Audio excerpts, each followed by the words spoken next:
This is the OTB Television Network, a service of Capital District Off-Track Betting.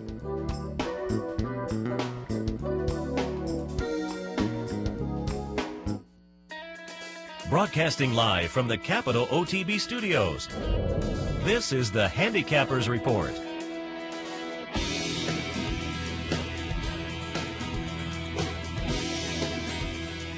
Good morning, ladies and gentlemen. Welcome to the Handicappers Report alongside Seth Merrill. I am Anthony Mormino on what has to be classified as one of the lightest days for lovers of the thoroughbred. Only 2 tracks during the daytime. We have them, Parks and Finger Lakes Mountaineer this evening. And folks, that's it for thoroughbred racing this afternoon. But obviously coming off of a gigantic Saturday afternoon and Friday and Saturday at Churchill Downs. Of course, we had the huge place prices in the Drosselmeyer yesterday at Belmont Park. But California Chrome and, his tour de force in winning the Kentucky Derby as the favorite was impressive enough. Seth, I have to say 2 things for me. One is as a trip handicapper. For a field of 19, Seth, in a big race like the Derby, I didn't come out with very many notes. The one note I had was I was tearing up my tickets when I saw 47 and change for the half, which I never thought would happen in the Derby. And I saw California Chrome sitting there in perfect position, having seen this act before where in all of racing, on the dirt, you're in a lot of trouble if you don't like the horse who has a comfortable pace to run at, and you've already seen that he quickens on dirt faster than your horse, so I knew I was doomed. I also couldn't believe, I said to the guys in the set, how did Candy Boy ever get down to 9-1? He was 18-1 in the pool off a 20-1 morning line, and you know how hard it is to move the price in a pool as large as the Derby? There was 4 single-digit horses. He finished worst of them all. I think nobody came out with an excuse. The best horse won. I will say he got things his way with the pace. I knew I was done. So thus, I think Commanding Curve and Danza ran great. I think Wicked Strong ran great. Samrat was near the front end of what I consider a soft pace for the Derby, so he ran okay. But for the closers that ran 2, 3, and 4, and the body shot that Danza took, who I think it came from Vince Ramos, a real solid body shot. And one other quick thing, Seth. The 1 hole, which was given a reprieve by really was the 2 hole, that was still disastrous for Vickers in trouble. I have to tell you, folks, and they talked about on NBC, the only thing I liked about the production at all, they talked about how you can't run a straight line at a number 1. That has to be addressed someday, because that's the nature of horse racing, is to run a straight line. And I have to say, Seth, you're in the media, you have equidaily.com, you follow everything. I found the telecast to be unwatchable. Really? Johnny, if I see that guy one more time on a telecast, I found it to be, they had an hour and 50 minutes after the Horse of the Year ran, which they basically treated as, oh, by the way, here comes the 2-time Horse of the Year. They got him out of the way, and then it was an hour and 50 minutes, and I'm like, I know there's a horse race in there somewhere, and the ice skaters I don't need again. I found that to be the worst television in the history of any sporting event I've ever watched. I won't go that far. Maybe I'm just used to it now. What are you used to, so I know? Watching these kind of broadcasts that are clearly aimed at a little bit of a different audience than a racing-centric audience. I'll agree completely that the 2 ice skaters, that was just over the top. But that whole fashion aim is always misplaced to me. Again, they're aiming clearly for a different, more mainstream audience, but I don't think they have to go quite that far. But otherwise, they invested a lot of time in it too. It's not like it was here are the hats of the day and we move on. They were like, this is a recurring nightmare for me. I'm like, are we done with them? You realize there are 19 horses. And one thing from a betting standpoint, I think if you look at this, Seth, I don't know what the math is behind it, but I find it intriguing. There are no longer huge prices in the mutuals. It is a mathematic puzzle that I love. The horses, 19 betting interest, and you don't see 85-1 anymore. I think the longest shot on the board was 49-1. Mathematically, how can horses not be like 117-1? In the Breeders' Cup Classic, Seth, I know for a fact, well, first off, we know that it's limited to 14. I know there have been multiple horses over 100-1 in the Breeders' Cup Classic, but we do not see that price anymore in the Derby, and we did not see it again. 19-horse field with a clear-cut favorite, nobody 50-1 or greater. Yeah, mine that Bird and Giacomo kind of took the punch out of that. Now, it just seems the betting public won't let anybody get away. They look at the board and don't mind whatever the price is, and they'll bet into it, and it just brings it down and evens it out a little bit up in that 25 to 49 to 1 range, and we just don't get the prices anymore. It is strange. I would like to see the numbers parsed out and how that happens. Well, doesn't it sound exactly, like it almost couldn't happen? is. One of the ideas of bigger horse field is you're supposed to creep up. How can a field of 14? It would also be interesting, now that you mention it, to look out and compare to past years' potential exacta payoffs and see if they've moved in the same direction. That would be curious, because I would tend to think maybe not. Maybe the betting public keys in on the win bet and will not let these horses get up to a crazy price, but it's casual bettors, I think, doing that, and so maybe the exacta payoffs still maintain. So, well, I mean, we look at the payoff in here with the favorite on top. Obviously, you had the 4th longest price on the board, but it was still a $340 exacta. Yeah, I think that's where you do get help in the large field. I think there's no way in exotic wagering you can get hurt, especially the exacta maybe more than anything, because quite frankly, handicappers, I mean, if you were watching, there were a lot of people who wanted Commanding Curve to get in, and he did. But think about this. Other than Commanding Curve, I just mentioned, there were 4 horses at single digit. 3 of them hit the superfecta with a horse that even I thought was very live in exotics, and the superfecta, comes back $15,000 with, 3 of the 4 favorites hitting it, and that is just a great race. Kudos to California Chrome and Victor Espinoza. I think the race set into him. He didn't panic. He was clearly the best horse, and I don't think I can say that, Seth, over the last 20-plus years of the Kentucky Derby. I don't think it's many times on a clear, fast racetrack I have walked out of the Derby and said the best horse won. And nobody that I saw had an excuse, the type of excuse that I would say would have dramatically improved their position. Danza, I think, with that shot down the stretch the first time. Yeah, he took the worst one, but here's my thing. Danza finished 3rd. I don't think he was winning the race because of the pace, so he could only move up 1 slot. I'll give you an example. A couple years ago, looking at Lucky, who drew the 1 hole, and I thought ran 6th or 7th that day. I thought he was so much the best that race over a Super Saver based on what he took on. Danza took the body blow. They had a great picture of it. I love the way Joe Bravo handled himself after the race. I loved it. And I thought 3rd, though, I was like, you know what? He maybe could have finished 2nd, but he wasn't. No one was beating California Chrome, in my opinion, after I saw the pace. I mean, I'm a big pace guy. I'm a pace and trip guy. So I thought the pace dictated that. A good horse like California Chrome. And you saw what he did, Seth. He just blew the field open. I thought he got tired the last 1/8 of a mile. You see the really not very fast final running time, but the closers just couldn't close into California Chrome, even though,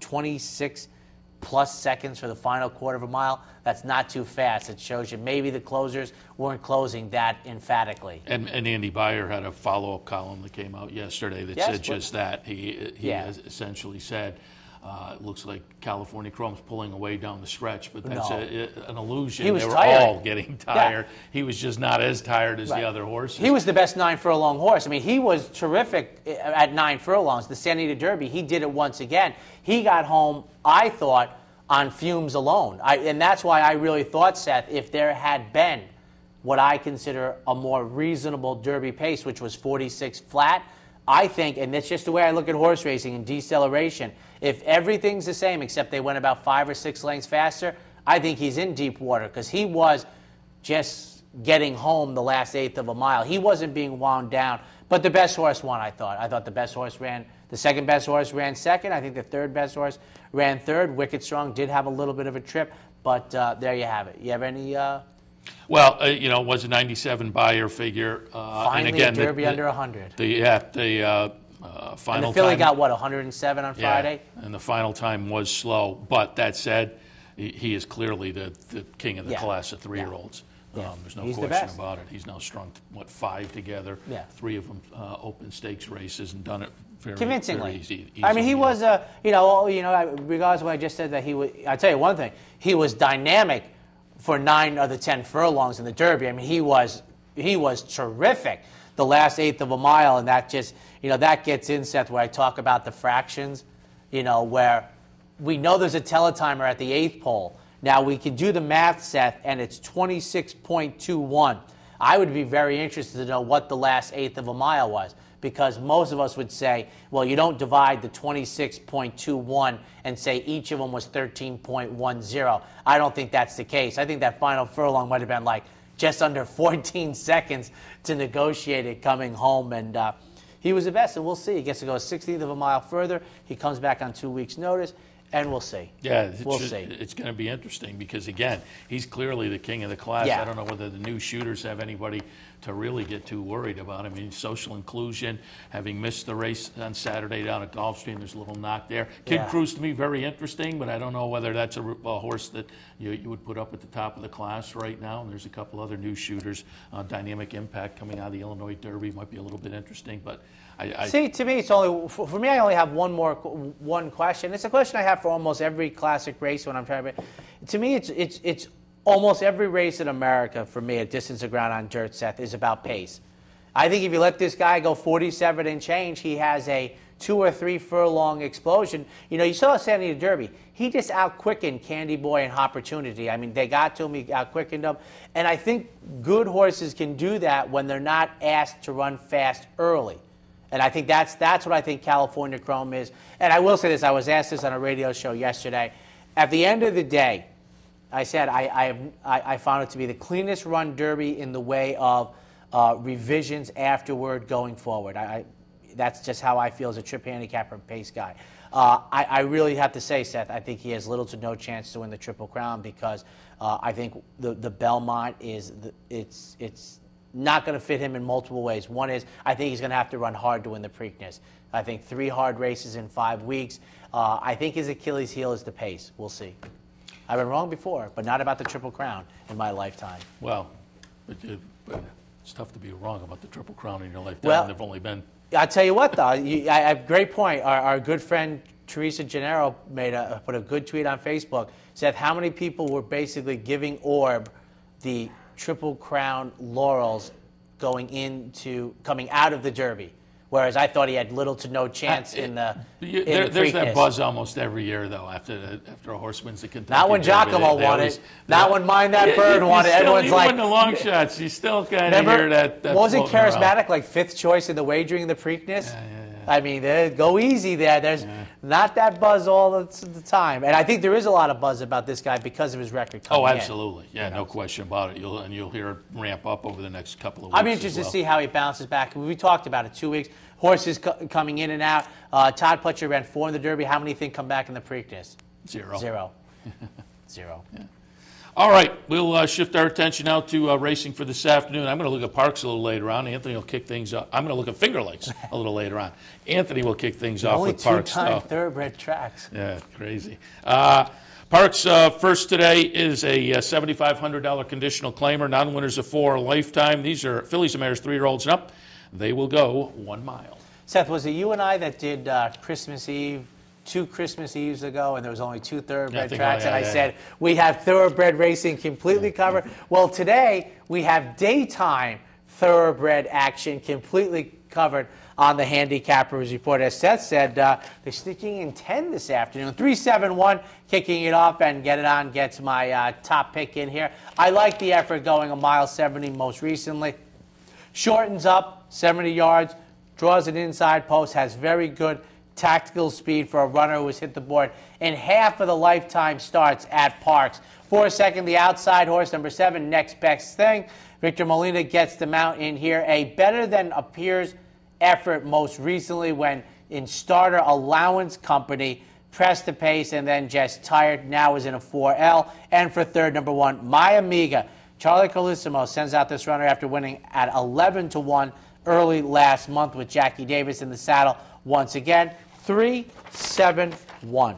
Second at Parks, yet another conditional claimer, this time $14,000 to $16,000 tags. Non-winners at 3 lifetime. These are fillies and mares 3-year-olds and up, going 3/4 of a mile.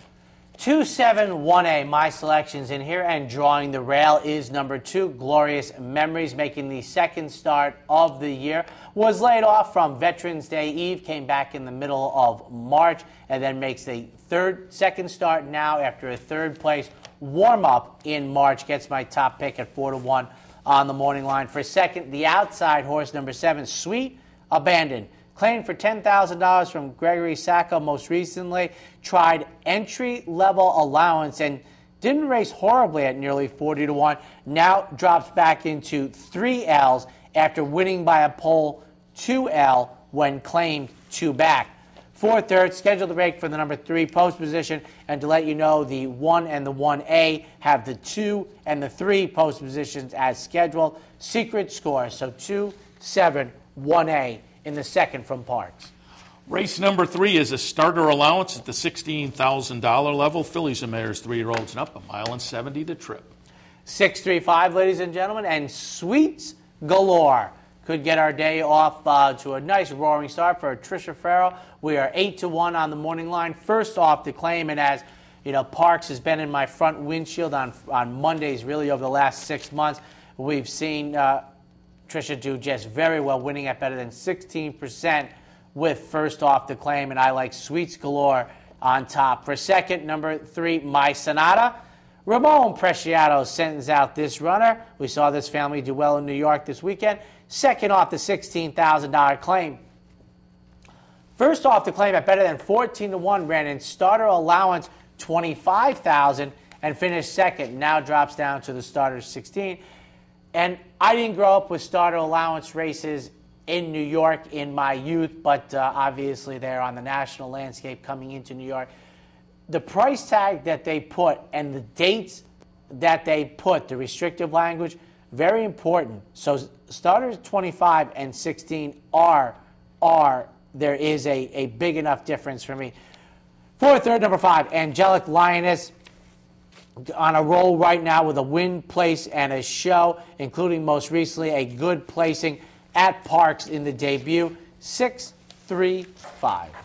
Fourth race this afternoon is a calendar condition claimer, $16,000 to $20,000 tags. These are 3-year-olds and up, going 6. And the classic, I think the most classic when you say calendar is the 6-month angle, and that's where it's 6 month. And Seth, we've said this really since this condition has come on our plate on the Handicappers Report.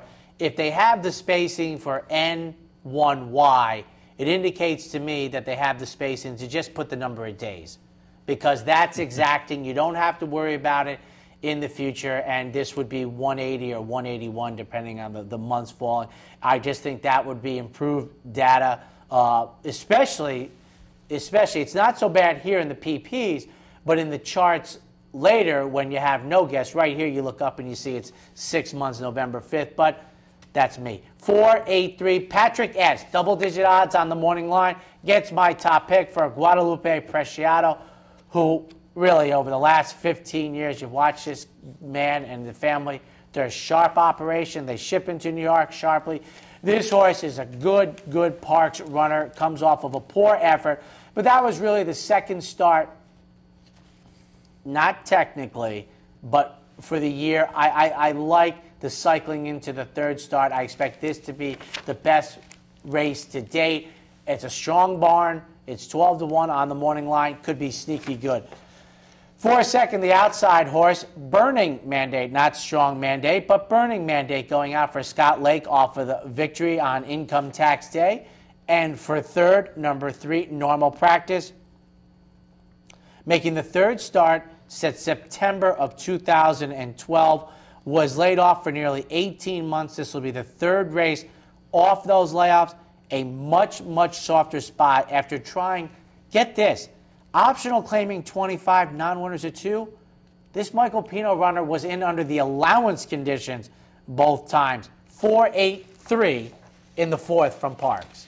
Fifth this afternoon is a maiden special weight event. These are 3, 4, and 5-year-olds going 1 mile and 70.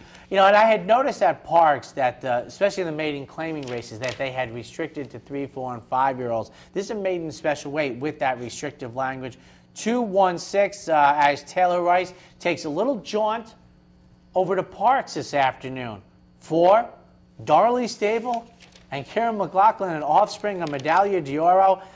Seth, I think many of us will be signing up for 5-2 right now. Folks, I would not expect to get that price at all. 4 second, the rail, number 1, Billy Bad Pay.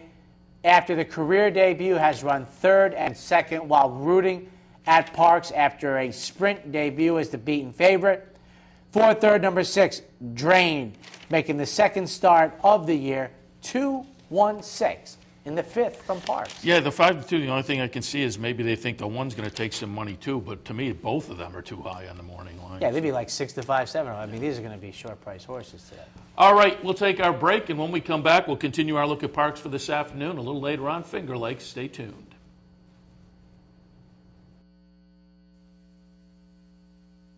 I'm Seth Merrill. Join me weekdays at 10 for Racing Across America. We'll look at important races from around the country, get insight from top handicappers and analysts, and preview the upcoming week in racing. That's Racing Across America, weekdays at 10, right here on the OTB TV network. Here in upstate New York, no one provides bettors with more wagering options than Capital OTB. Our network of branch and easy bet locations stretches from the mid-Hudson Valley all the way to the Canadian border and west to central New York. So whether you need to place a bet, fund your Capital Bets account, or watch the next big race, all the action is just around the corner. A full list of our branch and easy bet locations can be found online at capitalotb.com. Capital OTB, the better and most convenient choice for wagering in upstate New York.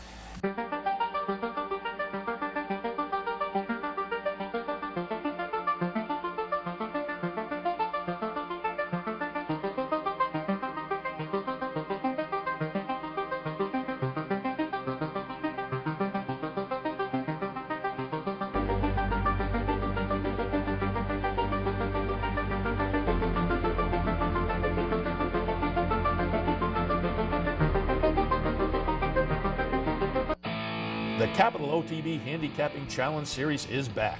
That's right. The 2014 Capital OTB Handicapping Challenge Series is back, and it's your chance to win thousands in cash and prizes, and a seat at the 2015 Handicapping Championship in Las Vegas. This month's contest is the Triple Threat on May 10th. So sign up today, online at capitalotb.com, or stop in at the Clubhouse Racebook. I'm Steve Beck. And I'm Seth Merrill. Together, we're loose on the lead on Capital OTB, Sundays at 10 a.m. Why should they watch, Seth? Sit down on Sunday, have a bagel, get some great racing conversation. Cream cheese only, no jelly. Sundays, 10 a.m., loose on the lead, Capital OTB. Welcome back to the Handicappers Report. Continuing now with Parks for this afternoon. Starter allowance at the $25,000 level. These are 3-year-olds and up, going a mile.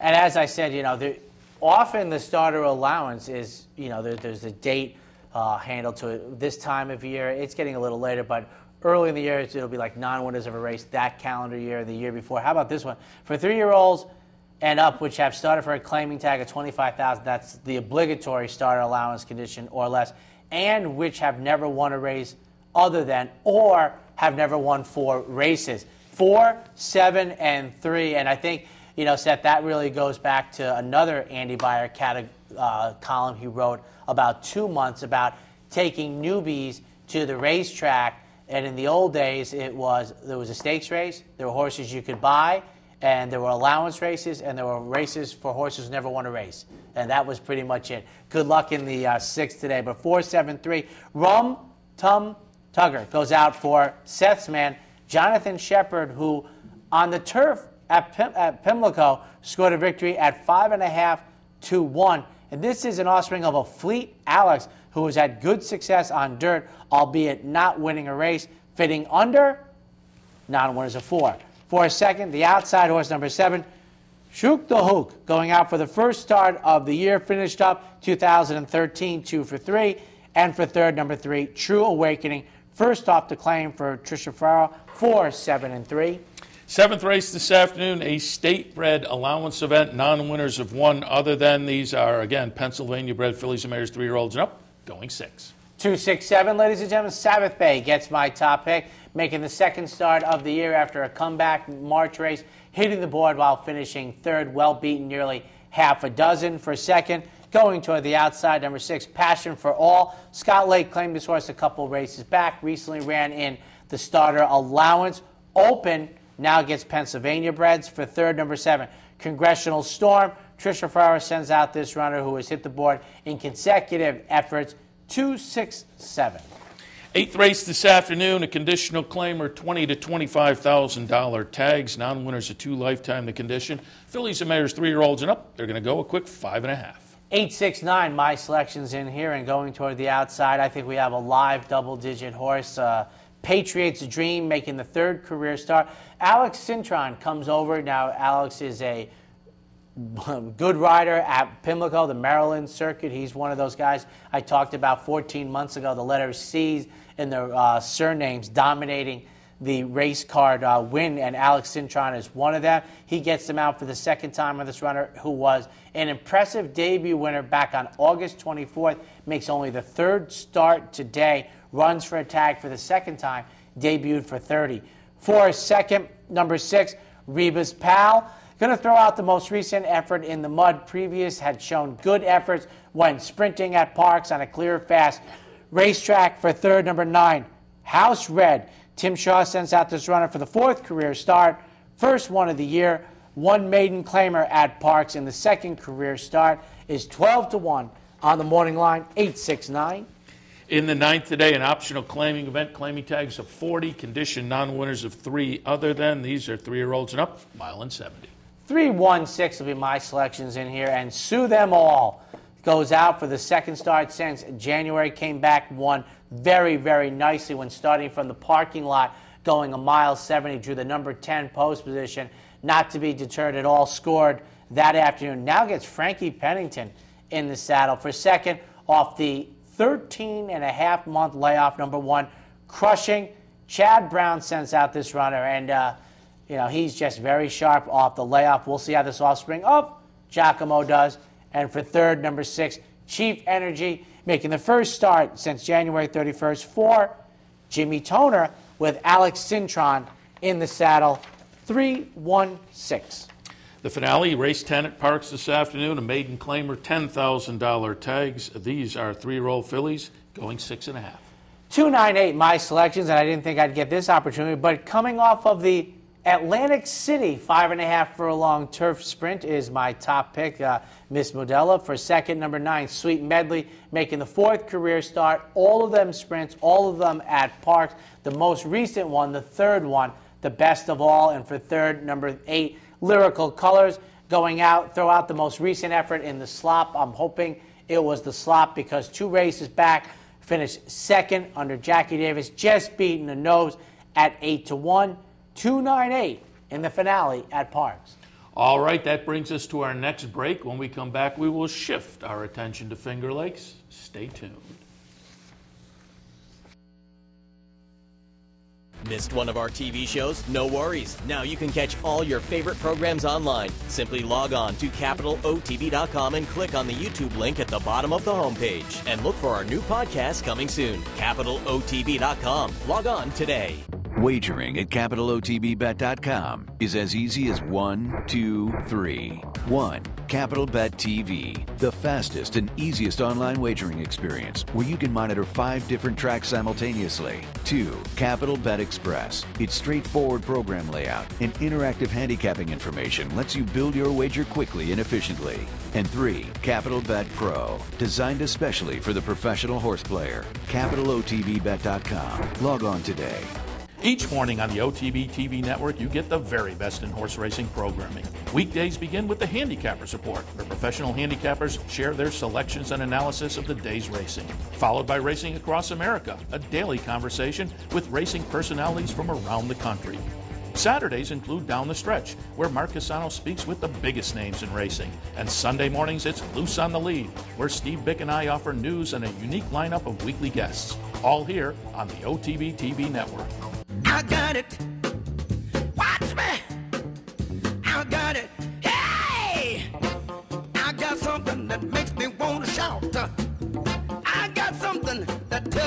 it's all about. I got a move that tells me what to do. If you don't, brothers and sisters, then you won't know what it's all about. Hey race fans, head down to the all-new Clubhouse Racebook. With live horse racing on more than 250 flat-screen TVs, state-of-the-art wagering terminals, and amazing Vegas-style atmosphere. The Clubhouse Racebook, 711 Central Avenue, Albany. Welcome back, ladies and gentlemen, to the Handicappers Report alongside Seth Merrill. I am Anthony Moore. A quick question, racing across America, who are you bringing in on this Monday spot, wrapping up the Kentucky Derby? Usual visit on Mondays from Mike Penna. They were down. Horse Racing Radio Network was live from Louisville, of course, I think all week long, in fact. So we'll talk with him a little bit. Then Teresa Gennaro, who you mentioned earlier, Brooklyn Backstretch. Yeah. She'll join us. She was also down in Louisville, I think, for most of the week at least. I think she was. We're friends on Facebook and in life, and she was down there, and I was just, not to throw her under a bus, she's an educator. I was like, how did she swing that? But she probably has a good answer for that. Now, I was traveling to Yankee Stadium yesterday. I always watch your Loose on Lead. I have it taped. Who'd you have on yesterday? What did they give you? Talked with Bick for most of the show, just because he'd been there for 2 weeks. Right. But then I had Jenny Reese on afterwards because she was bouncing around the back stretch all morning long, so got a little update from her. Because my thought really was, and I said this to my wife after we put our son to bed, I really came out of the race with not many directions to go. That it's rare in any horse race that I think what you kind of just saw is not. I'm not making much adjustments coming out of it, except like I said, the pace angle. I thought the pace was. Did anybody talk about that? Did you find the pace to be soft for the Kentucky Derby? Yeah, it was 47, and so it's legitimate. It on wasn't a clear, what fast we expected. racetrack that seemed to be pretty. Yeah, it wasn't what we expected. Clearly, and Wildcat Red, I think, played a lot into that. He was never in it. Yeah.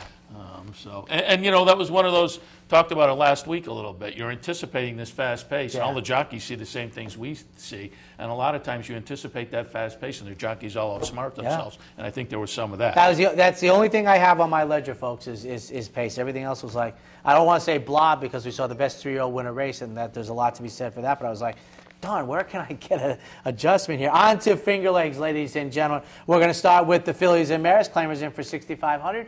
Dated claimers going 5. 1, 4, and 3, the number 1.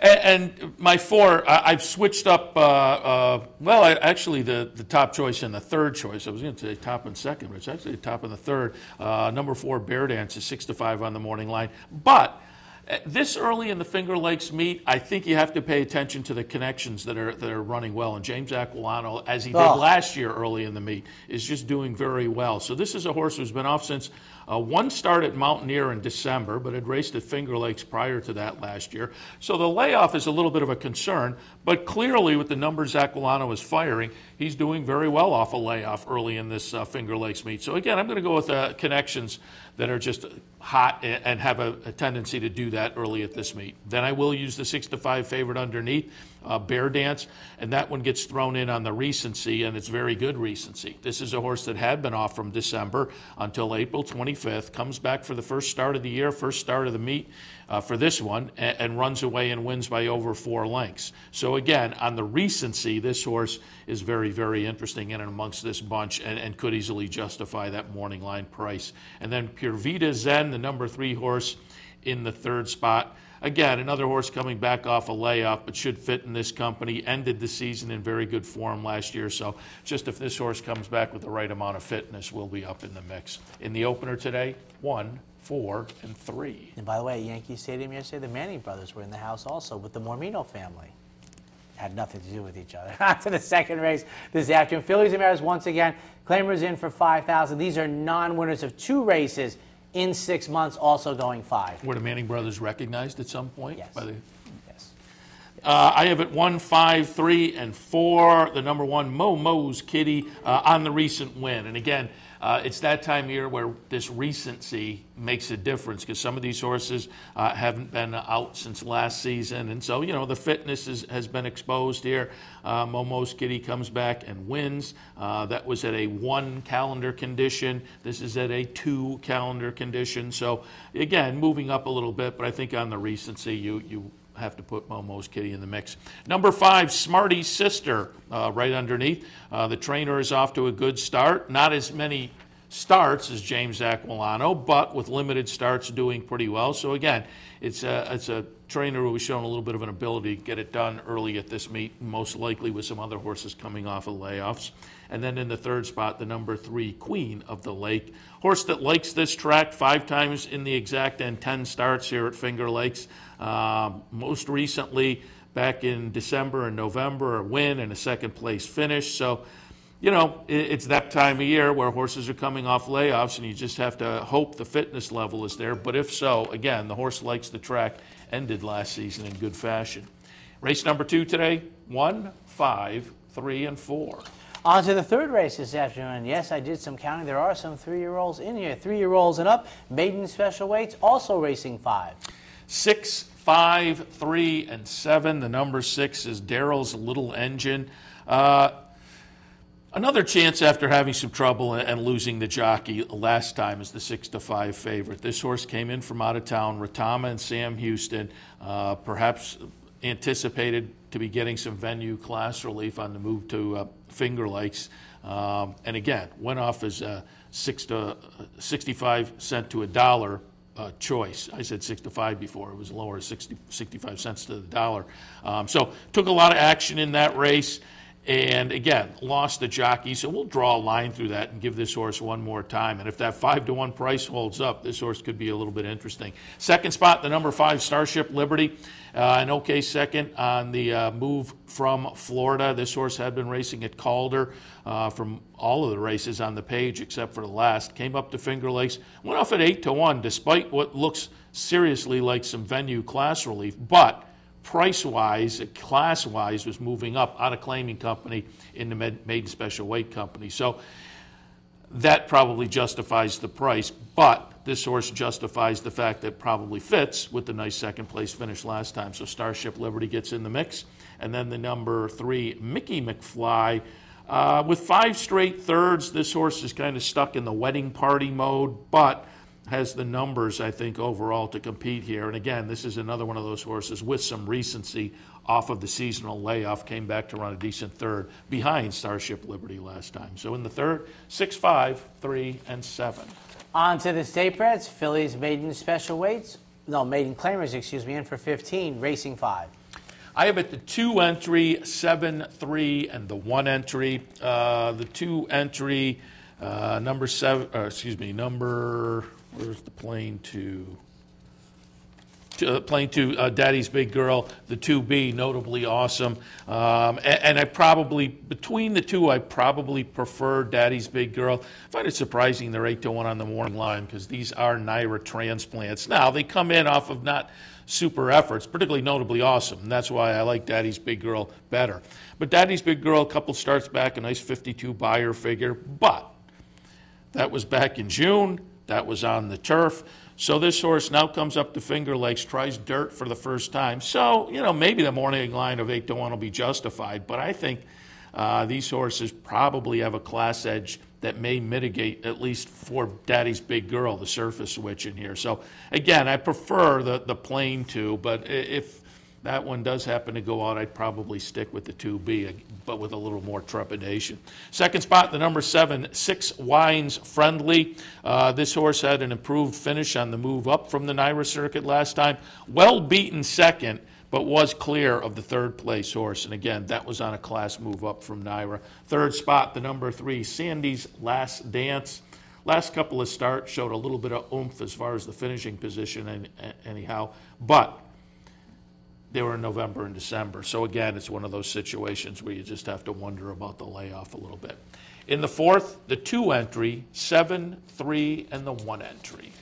On to the 5th race, continuing our march at 5 furlongs. These are claimers in for 5,000. Dated claimer, but this one is 365 days.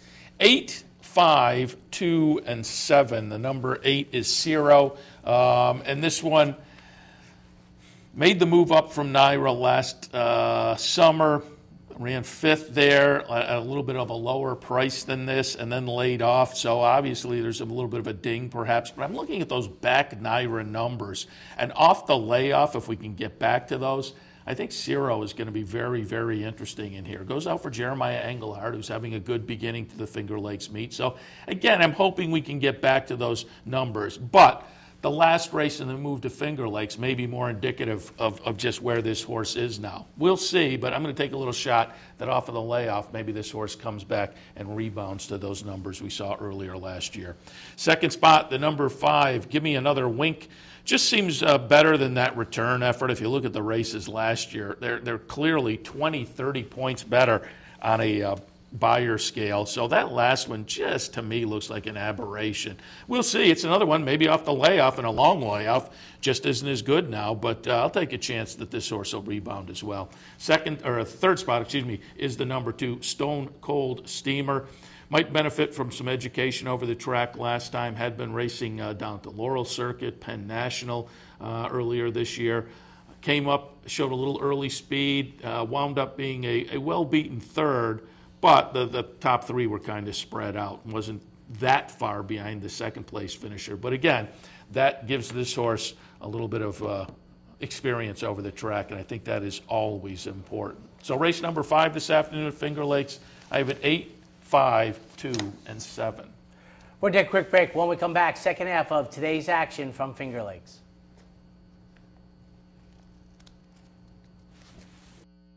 Join me Saturday mornings at 10 for Down the Stretch. We'll inform, analyze, and welcome in the biggest names in racing.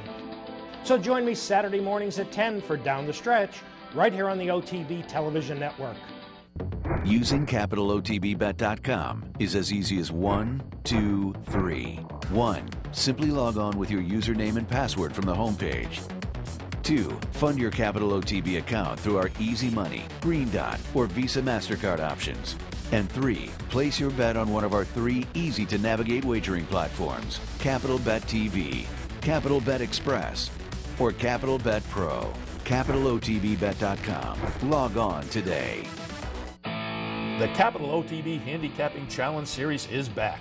That's right. The 2014 Capital OTB Handicapping Challenge Series is back, and it's your chance to win thousands in cash and prizes, and a seat at the 2015 Handicapping Championship in Las Vegas.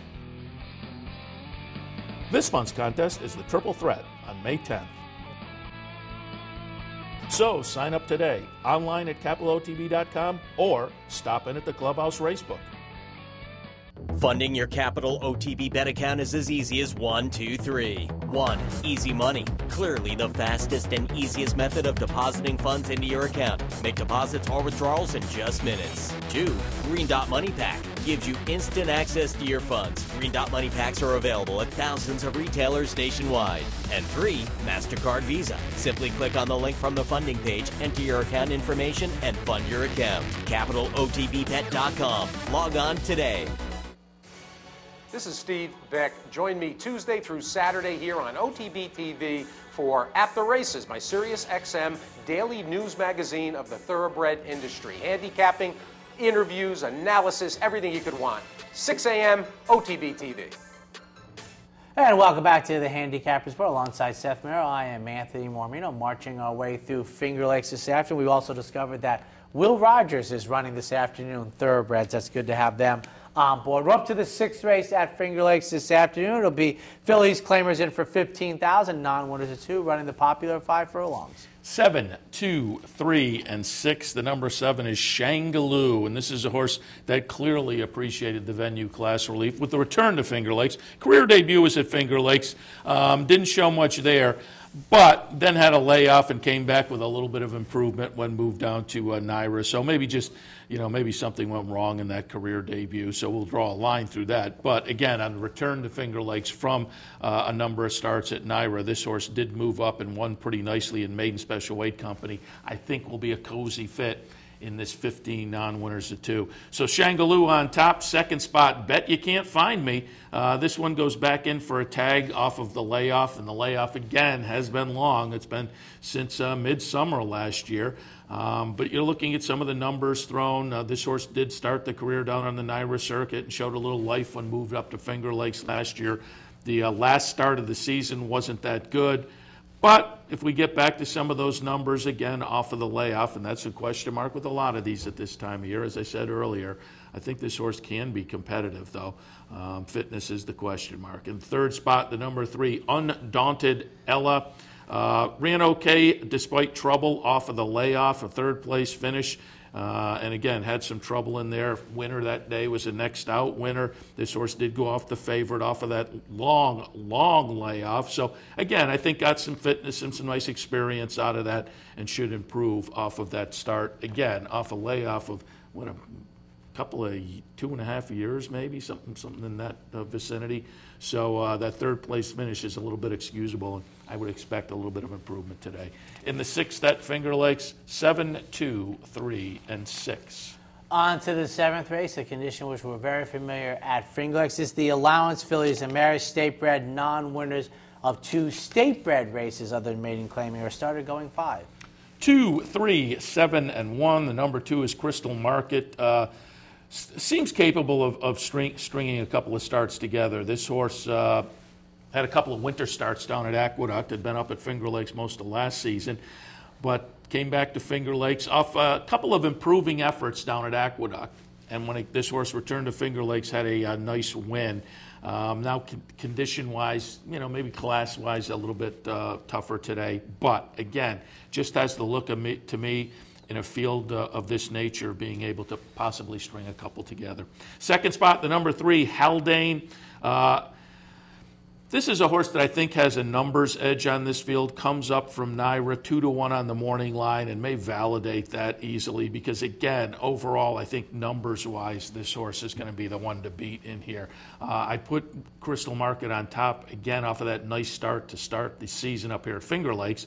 This horse had also been racing down at Aqueduct just prior, but Haldane, again, overall has the better numbers. So I wouldn't argue with somebody flip-flopping my 2 or, just putting Haldane on top. But again, I'm going to take a little bit of a shot against with a horse that's already had a start up here this season and done pretty well.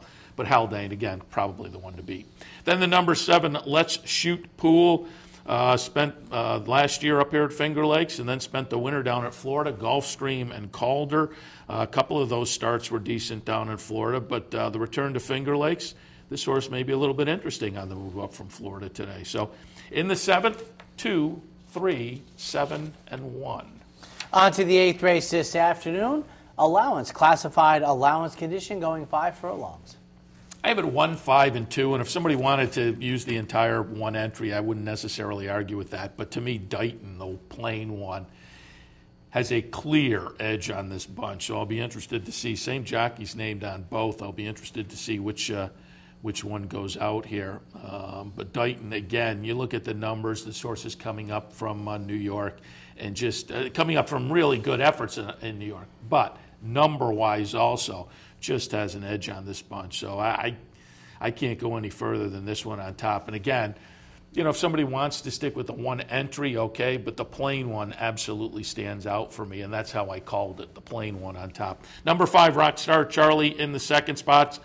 Again, this is another one of those horses that fits if ready, comes in off of 3 straight wins, but those were last year. Has been off since late November. The question mark will be the fitness, no question about it.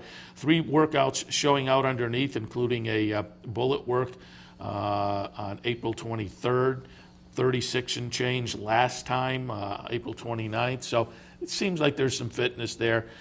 This horse, again, ended last season very well, likes this track. So if it comes back ready to run, Rockstar Charlie should be in the mix. And then the number 2, Big Shot in the News. Got a tightener under the belt. This is one that had been off since December, but came back at the end of April. Ran an okay 3rd there. So again, has a tightener there. Horse that I found interesting and I've used in the past up at Saratoga on the Naira circuit is Sports Writer. This horse was claimed last time out down at Aqueduct. I didn't put that one in my mix. I mean, it's only a 5-horse field, so I only went 3 deep. But I just want to mention it because this is a horse that I think is very, very interesting coming up from the Naira circuit. On the numbers, maybe they were a little bit lighter than I wanted to see as compared to particularly my top 2. But again, Sports Writer with over $350,000 in the bank as a 5-year-old is certainly going to be an interesting one to watch. Claimed and again moves up state for Finger Lakes connection. So keep your eyes on Sports Writer as well. I didn't have them in the mix, but I'm just mentioning. If you like them, I wouldn't argue against. 8th race today, 152. And in the future, when you look at PPs, good luck guessing correctly this condition. It is for 3-year-olds and up. Claimers in for $5,000. Non-winners of 2 races in 9 months, going 6 furlongs. Again, 1, 5, and 2 in this race as well. I have the 6 underneath, so 1, 5, 2, 6. The number 1, Third Night, better than the latest effort or going the wrong way. I guess that has to be the question mark.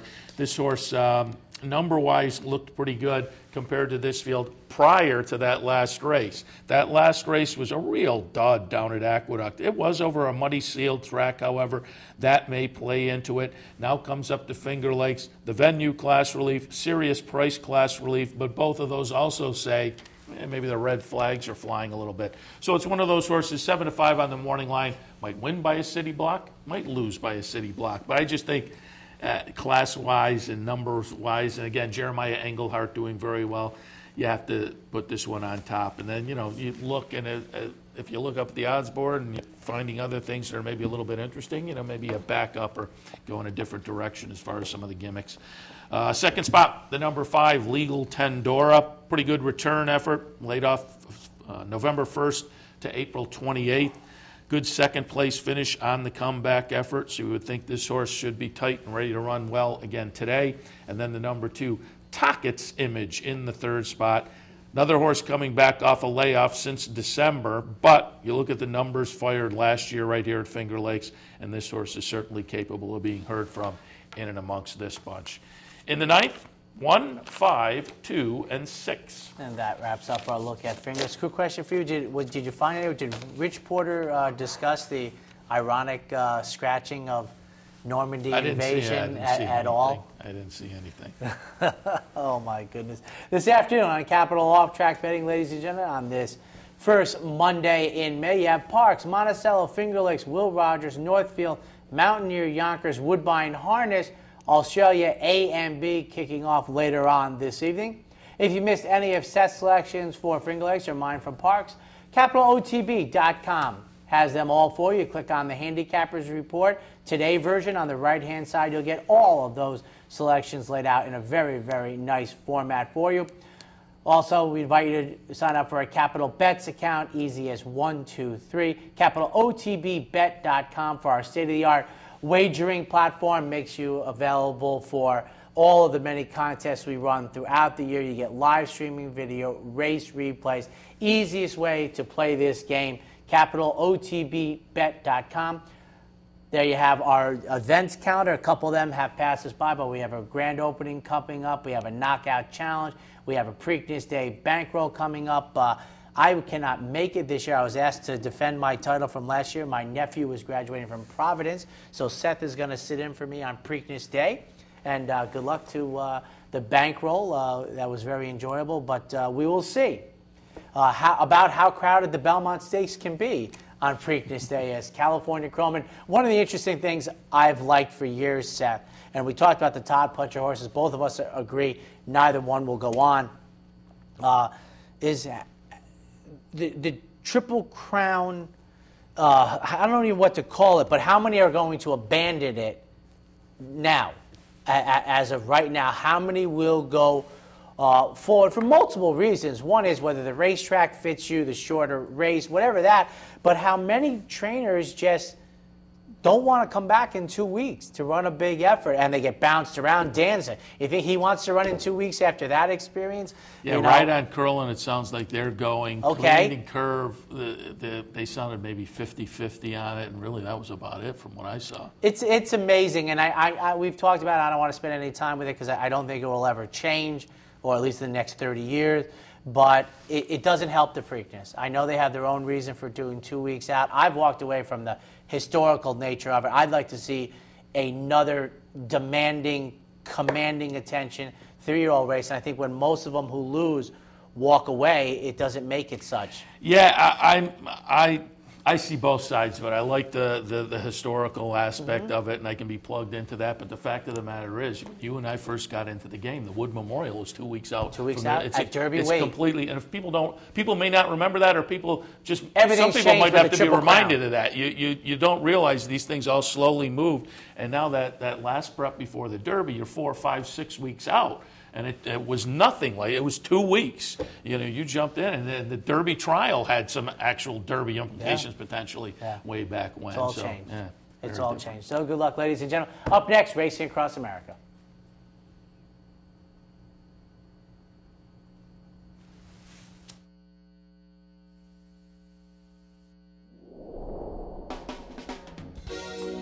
You're watching OTB TV, a service of Capital Off Track Betting.